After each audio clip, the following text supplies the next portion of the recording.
બધાને ભાવથી જાજા કરીને વડતાલથી સાધુ દેવપ્રકાશના જય સ્વામિનારાયણ.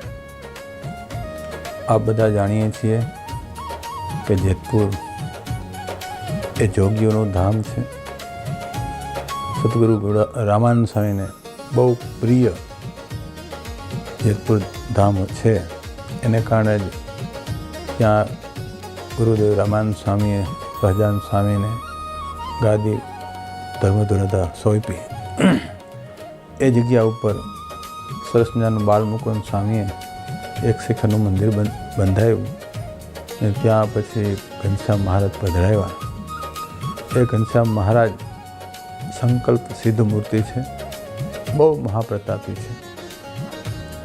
એ ઘનશ્યામ મહારાજને જ્યારે 100 વર્ષ પૂરા થવા જઈ રહ્યા છે ત્યારે અમારા ગુરુજી પૂજ્યપાદ નીલકંઠચંદ્રદાસજી સ્વામી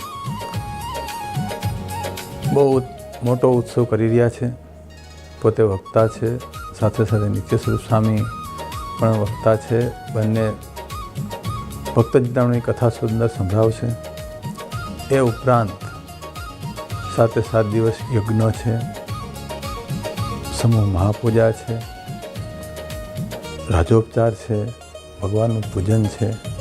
આ રીતે વિવિધ પ્રોગ્રામથી સભર જેતપુર ધામને આંગણે બહુ મહામહોત્સવ આવી રહ્યો છે.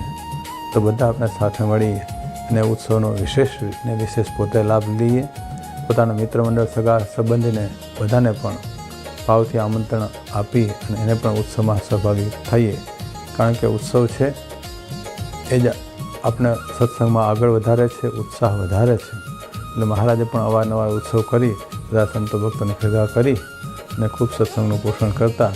તો આ ઉત્સવ દ્વારા પણ અનંત જીવનું કલ્યાણ થાય અને ભક્તિના રંગે રંગાય એવા શુદ્ધ ભાવથી જેતપુર ધામને આંગણે 100 વર્ષનો ઉત્સવ આવી રહ્યો છે. તો દરેક હરિભક્તો એ ઉત્સવમાં લાભ લેવા માટે પધારજો. જય સ્વામિનારાયણ.